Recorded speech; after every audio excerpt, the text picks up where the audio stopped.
The wind that swept through the Catskill Mountains in October 1982 had a chill to it that felt older than the trees. That weekend, the 7th grade class from Mill Creek Middle School had arrived at the rustic school-owned lodge for their annual autumn camping trip. Tucked among tall oaks and sugar maples, the old building sat like a forgotten outpost, its creaky wooden floorboards and musty sleeping quarters adding to the sense of adventure for the young students. 12-year-old Rebecca Lance had never been away from home overnight before. Her mother, Sharon, had packed her bags with extra socks, a flashlight, and a pink windbreaker. Before boarding the yellow school bus, Rebecca had hugged her tightly and whispered something Sharon still remembered decades later. "I'm ready to be brave, Mom." That night, after roasted marshmallows and ghost stories by the fire, the students were sent to their bunk rooms by 10. According to the school's headmistress, Mrs. Evelyn Alcott, lights were out by 10:30. She claimed to have done her usual rounds, peeking into each room, including the one where Rebecca slept on a lower bunk. Nothing had seemed out of the ordinary. By all accounts, it was a normal night, until morning, when the sun rose over the tree line and birds began chirping their brisk October songs. One bed was empty. Rebecca's sleeping bag was neatly folded at the end of the bunk. Her flashlight and jacket were missing. At first, the adults assumed she had woken early and gone exploring, maybe down to the stream the students had visited the day before. But an hour passed, then 2, then the entire group was out combing the trails. By noon, panic had settled in like morning frost. Helicopters were called, dogs were brought in, flyers were printed. But by the time evening fell again, there was no sign of Rebecca. The state police joined the search. A red scarf believed to be hers was found snagged on a low branch near the ridge, but nothing else emerged. Some of the kids whispered rumors that she had a secret crush on an older boy, that she brought a walkie-talkie and was planning to meet someone in the woods. One classmate said Rebecca had confided she didn't want to go back home after the trip, but nothing concrete ever came of those stories. Weeks passed, then months. The media attention faded. No suspects were named. And by the time snow blanketed the Catskills that winter, Rebecca Lance was a name in a file folder, one of many missing children in a decade that didn't yet have the tools or the urgency to dig deeper. Mill Creek Middle School quietly ended the camping program the next year. 5 years later, dwindling enrollment and budget cuts shuttered the school entirely. The old lodge, with its boarded windows and decaying roof, was left to the elements. A metal chain blocked off the driveway. The surrounding trees kept growing, casting longer shadows each passing year. And so the place where Rebecca vanished fell silent, until 29 years later. In the spring of 2011, a freak lightning storm swept across Ulster County. A bolt struck the sagging roof of the abandoned schoolhouse, igniting decades-old timber.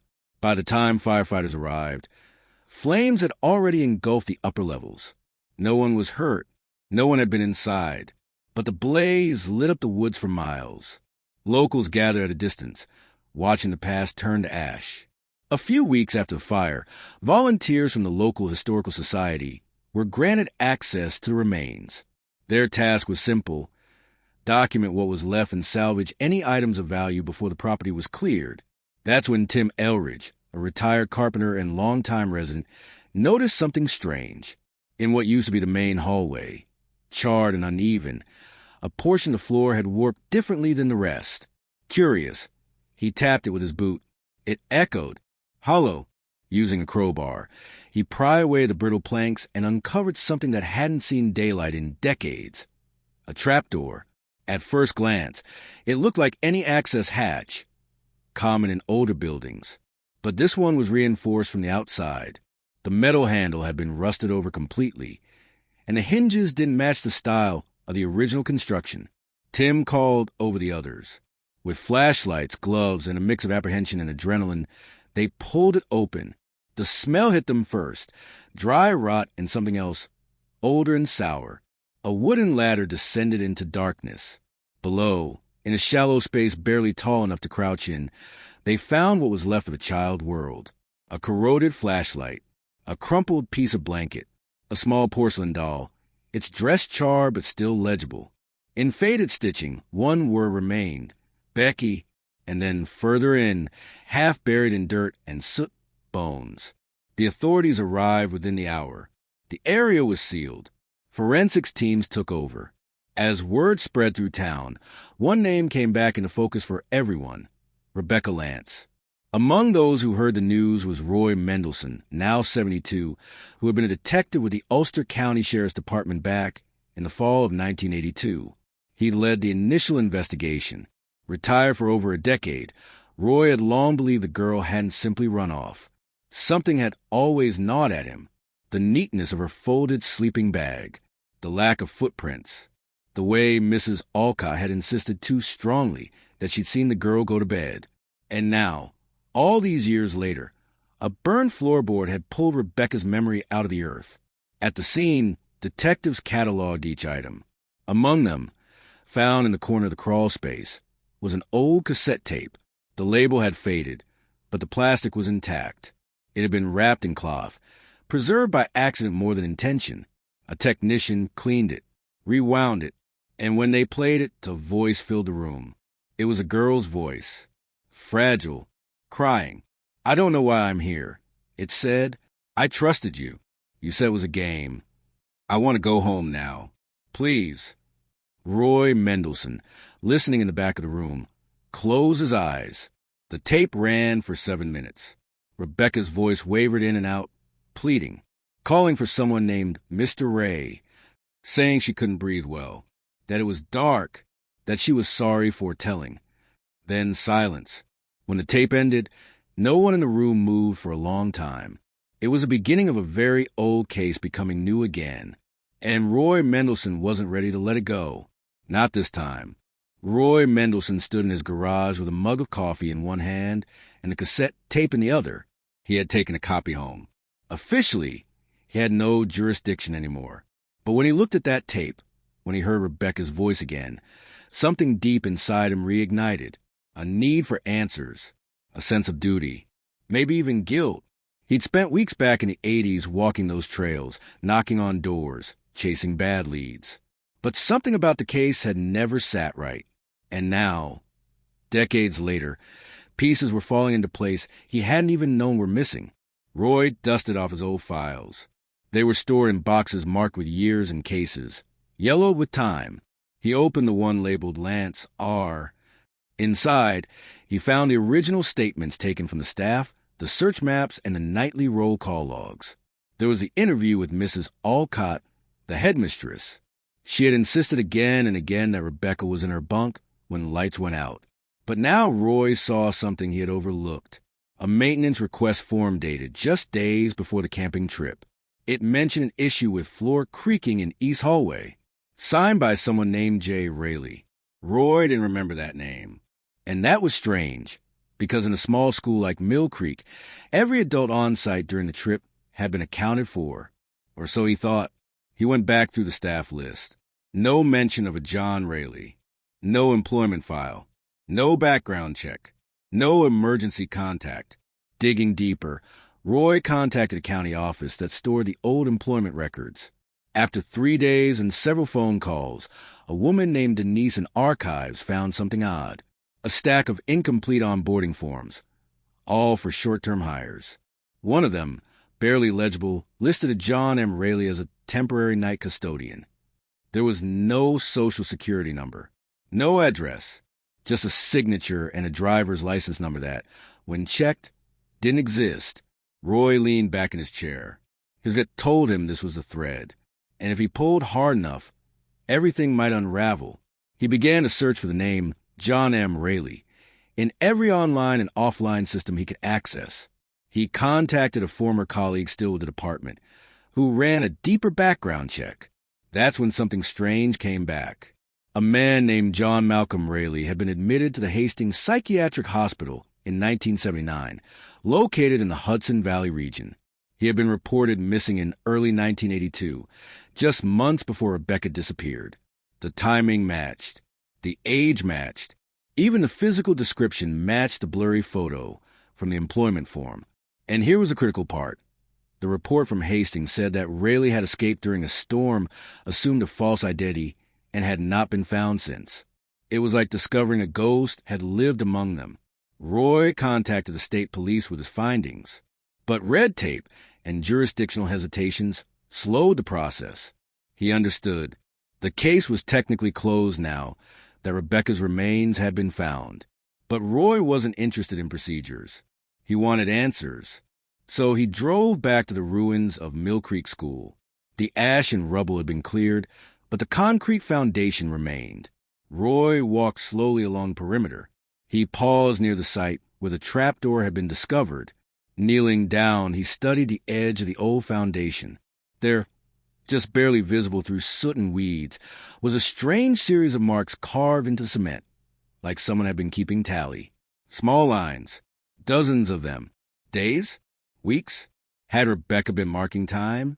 Roy's heart sank. She had been alive down there, alone. For how long? No one yet knew. Back home, Roy replayed the cassette tape. This time he used headphones. He listened closely, not just to Rebecca's voice, but to the background noise. There were faint mechanical sounds, clanks, soft humming, and at one point, what sounded like music, tinny distant. An old radio station? He isolated that section and played it over and over until he recognized a jingle, a commercial from the early 80s for a brand of cough syrup. That particular ad had only aired in the Hudson Valley region, which meant the cassette had been recorded in the area, not brought in from elsewhere. This supported a theory. Rebecca hadn't been taken far. She had been hidden right there, beneath everyone's feet. Roy reached out to Sharon Lance, now living in Vermont. She was 72, frail but sharp, when he visited. She was sitting on her porch, holding a photograph of Rebecca in her lap. She had tears in her eyes before he even sat down. "They said they found her," she whispered. Roy nodded. "We're still piecing it together." Sharon showed him a diary, Rebecca's journal from that year. Inside were doodles, short entries, and one note that stood out. It read, he said he works at night, fixing things. "Mr. Ray? Rayleigh? I think he's lonely." That confirmed it. Rebecca had known him. She had spoken to him, maybe even trusted him. Roy knew that predators often built trust slowly. It wouldn't have taken much. A flashlight trick. A missing doll returned. A secret game. Later that week, the DNA results came back. The remains were confirmed to be Rebecca's. The Lance family was notified, and a quiet service was planned. But for Roy, closure wasn't enough. He returned to the original list of students who attended that camping trip. He wondered, had any of them noticed this man? Remembered anything strange? He began making calls. One by one, now grown adults picked up the phone. Most had vague memories. A few recalled a man who fixed a broken heater in the lodge. One, a woman named Michelle Grant, remembered more. He was tall, thin, wore glasses, didn't say much. I remember because he gave me a candy bar when I said I was cold. Roy asked her to describe his manner. Quiet, she said. Kind of like he didn't belong there. The phrase echoed in Roy's mind. Didn't belong. He dug back into the hospital records from Hastings. There were case notes about Rayleigh's behavior, schizoid tendencies, paranoia, history of delusions, but also he had been considered nonviolent until his escape. Roy contacted a friend in the state hospital network. It took days, but eventually he received a fax copy of a missing patient alert from 1982. It included a photo, grainy and washed out, but it was the same man from the school form. Same eyes, same thin frame. John Malcolm Rayleigh had walked out of the facility in April of 1982 and simply vanished.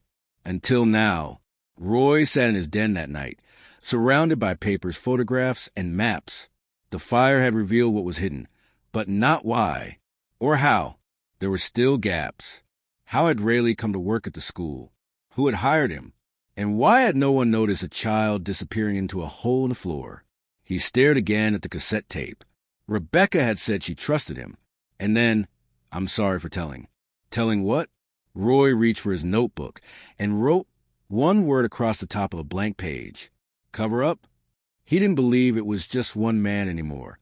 And the further he dug, the more he sensed that someone had helped keep that trapdoor hidden for a very long time. The more Roy Mendelsohn stared at the files, the more questions surfaced. He had already uncovered a missing psychiatric patient who had assumed a false identity. But that alone didn't explain everything. Someone had let this man in. Someone at the school had bypassed standard hiring procedures. And someone, maybe more than one person, had looked the other way. Roy decided it was time to revisit Evelyn Alcott. She had been the headmistress in 1982, and her testimony had carried a lot of weight during the original investigation. At the time, she was in her early 40s, sharp, commanding, and well-respected in the academic community. Now, she would be in her early 80s. Roy tracked her to a retirement home in New Paltz. The facility administrator confirmed she was there, though her memory had begun to decline. Still, Roy asked for a short visit. When he arrived, Evelyn was seated near a window, flipping slowly through a gardening magazine. She looked up as he approached and tilted her head. "You're familiar," she said quietly. Roy smiled gently. "Detective Mendelsohn. We spoke once a long time ago." Her eyes narrowed with effort, scanning her memories. "Mill Creek?" she asked. He nodded. "I'm looking into something from back then. I was hoping you could help." They spoke for nearly an hour. Evelyn's memory came in waves, sometimes clear, sometimes murky. But when Roy mentioned the name John Raley, something changed. She sat back, as if pushed by a sudden wind. Her hands trembled slightly. "I remember a man who worked nights," she said. "Only for a short time. I didn't hire him." Roy leaned forward. "Then who did?" Evelyn closed her eyes.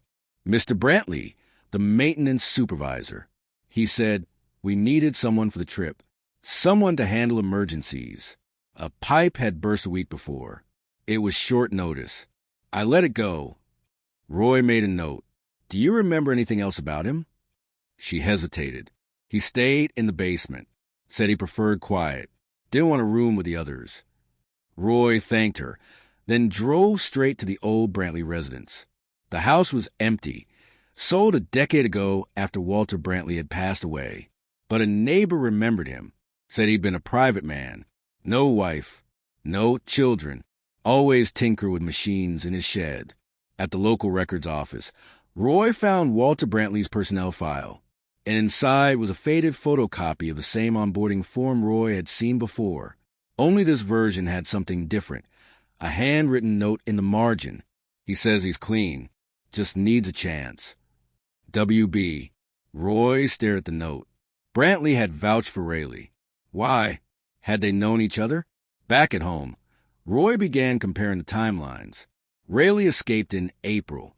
The maintenance request came through in September. Brantley hired him days later. But what if they hadn't just crossed paths by accident? Digging through newspaper archives, Roy found something strange. In a 1973 article about budget cuts to mental health services, a man named Walter Brantley had been quoted advocating for patient reform. He had visited facilities, including Hastings Psychiatric Hospital. That was a link. Brantley had likely met Raley years earlier, maybe as a volunteer, maybe more. Roy returned to the trapdoor site once more, this time with a camera. He focused on the foundation wall, where the tally marks had been. On a whim, he scraped away some of the soot and loose cement. Behind it, something shimmered. A metal tag, rusted but legible. It read, "Hastings Maintenance Access, Sublevel 3. His breath caught. The trapdoor hadn't just been built there randomly. Raley had recreated something. A space he knew from Hastings. A confined room beneath the surface. A hidden place. Roy now believed Raley had planned this well before the trip, that he had scoped out the building, chosen a location, used the school's temporary chaos, students arriving, routines disrupted, to make his move. But even more troubling, it was becoming clear he hadn't acted entirely alone. Roy reopened a closed binder filled with old student interviews. One in particular stood out now, an anonymous statement from a boy who said he saw Rebecca sneaking around after lights out. At the time, it had been dismissed as gossip, but now the language seemed off. The boy had used a strange phrase, She went down the hole with the man who fixed a boiler. No 12-year-old talks like that, Roy thought. He traced the name behind the anonymous form, cross-referenced the handwriting with the student rosters. Eventually, it matched a student named Darren Colts. Roy located Darren, living in Albany. He was now in his 40s, working in real estate. After several ignored calls, Roy drove up and found him working late in an office with glass walls and beige carpeting. Darren was cordial at first, until Roy brought up Mill Creek. "I haven't thought about that place in years," Darren said, turning serious. Roy pressed, "Do you remember anything about Rebecca Lance?" Darren hesitated. His eyes flicked a window. "Why now?" "She was found. In the school. On the floor." Darren's mouth tightened. "So it's true." "What's true?" He leaned forward, speaking more softly now. "Back then, some of us knew something weird had happened. Not just her disappearance, but the way the adults acted afterward, like they were scared." Roy said nothing, just waited. "There was this one night," Darren continued. "I couldn't sleep. I had to use the bathroom. I walked past a stairwell and saw Headmistress Alcott talking to a man in overalls. He looked nervous. She was whispering something, and when they saw me, she snapped, told me go back to bed and forget I saw anything." Roy's heart pounded. Could that man have been Rayleigh? I didn't know his name, but yeah, that's him. So Evelyn Alcott had lied in 1982. She hadn't just assumed everything was fine. She had seen him, spoken to him, and covered it up. Back at the retirement home, Roy returned for a second visit. This time, he brought a printed photo of Rayleigh from the hospital files. He placed it gently on the table. Evelyn looked at it for a long time. Her hand trembled as she touched the edge of the picture. "I asked him to leave," she said finally, voice low. "After the trip, I told Brantley it was inappropriate for him to stay in the building.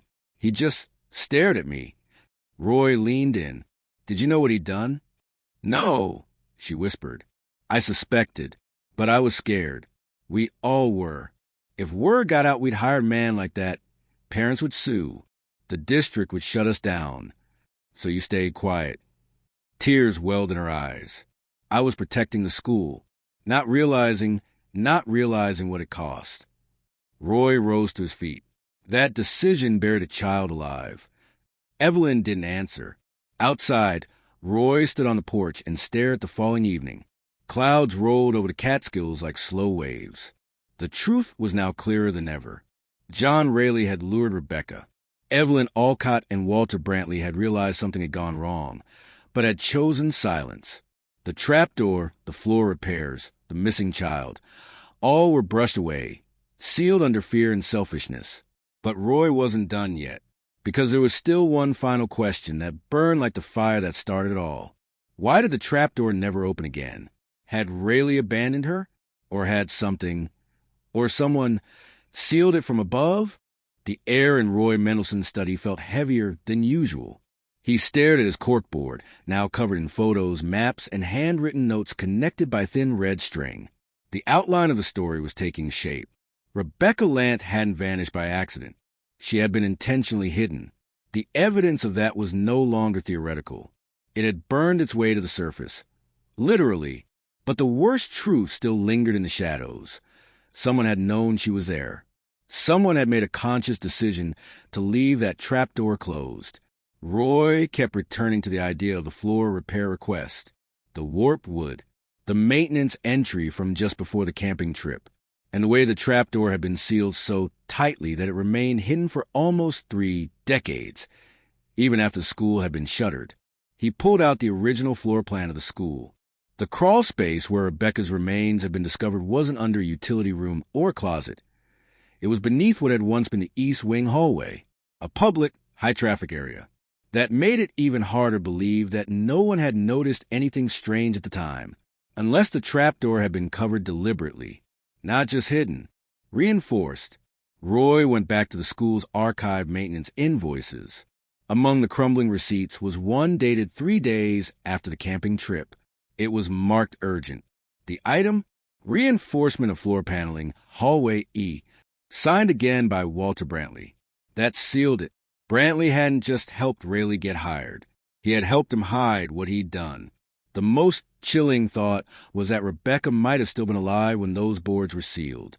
Roy's hand shook slightly as he reached for the folder with Rebecca's autopsy results. The forensic team had not found any clear indication of how or exactly when she died. The conditions had made that impossible, but the positioning of the remains and the presence of the tally marks on the wall strongly suggested she had survived in that space for several days, possibly weeks. The tape's desperate pleas, the scratch marks on the walls, the unopened flashlight lying beside her. She had waited. She had begged. And no one came. That night, Roy couldn't sleep. He listened to the tape again, headphones pressed to his ears, not just to Rebecca's words, but to the quiet between them, the small, human pauses, the moment she stopped speaking but didn't stop recording, hoping someone would hear, that her voice would reach the surface. At the 2-minute mark, he heard something faint, barely audible, a creak, followed by a metallic sound, a hinge, then Rebecca's voice again. "I heard you. Please open it. Please." It was the sound of the trapdoor. Someone had been there, listening, deciding. Roy's breath caught. The next morning, he drove to the county recorder's office and requested a complete list of contractors who had worked at Mill Creek in the fall of 1982. One name appeared repeatedly on invoices next to Brantley's signature. R. Collins. Raymond Collins. Roy had no memory of the man, but his name appeared on at least 5 work orders, including the urgent floor repair. The address on file led to a trailer park outside of Kingston. Roy arrived mid-afternoon. The wind stirred bits of paper and dry leaves across the gravel road as he walked past rusted trailers. Finally, he found number 31. The man who answered the door was in his late 60s, wearing a flannel shirt with paint-speckled sleeves and a wariness that never left his eyes. "Mr. Collins?" Roy asked. "Who's asking?" "Detective Roy Mendelson. Retired. I'd like to ask you about a job you did in 1982. Collins blinked. "You're kidding." "It was at Mill Creek Middle School. You repaired part of the east wing floor." The man's jaw clenched. "I don't know nothing about that."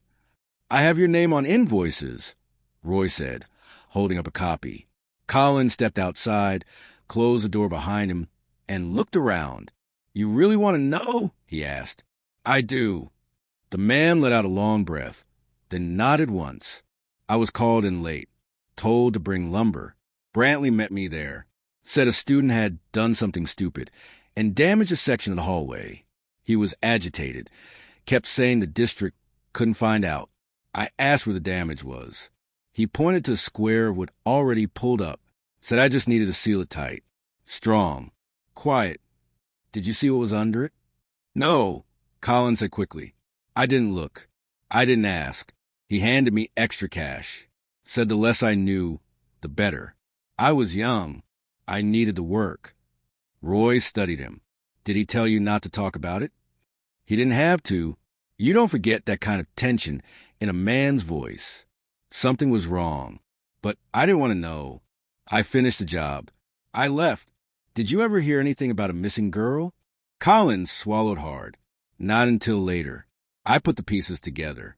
But by then the school had shut down, and Brantley vanished not long after." Roy's eyes narrowed. "What do you mean?" "Quit his job. Sold his house. Disappeared. People said he moved south, but no one really knew." Roy drove home with 1,000 thoughts circling in his mind. Brantley had overseen the hiring of a man using a fake identity, covered for him, and then orchestrated the physical sealing of Rebecca's prison. And then he disappeared. Was it guilt? Fear? Or had he feared someone would talk? There was still one last puzzle piece. The tape? How had it survived? Roy contacted the forensic lab again. They had finished processing the cassette. Aside from Rebecca's voice, there were no other fingerprints. But the lab had found something unusual. Microscopic traces of a compound used in moisture-resistant plastic. The tape had been wrapped in a type of vinyl cloth that wasn't commercially available in the early 80s, but was often used in medical facilities. Roy's blood ran cold.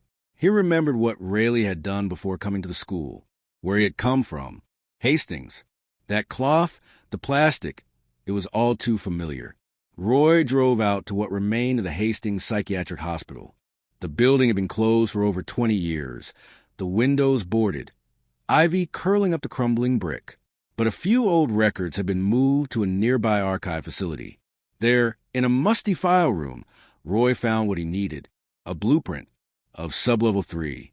And in the center of that blueprint, a small square room with one access ladder, soundproof walls, and a label, Patient Isolation Bay, inactive.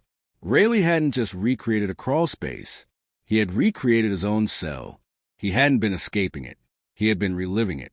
The horror of that truth sunken like ice water. Rebecca had been trapped in the echo of someone else's madness, in a room designed for silence, buried not by nature, but by people, by decisions. Roy stood by the charred remains of Mill Creek one final time, wind stirring the ash in memory. He looked down at where the trapdoor had once been, and he realized something even more disturbing.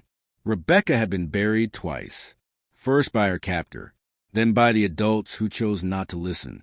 And now, decades later, her voice, recorded on a plastic tape, wrapped in hospital cloth, was the only reason her story had finally surfaced. But one question remained. Where had Raley gone? No records existed after 1982. No sightings, no arrests, and Walter Brantley had vanished just as suddenly.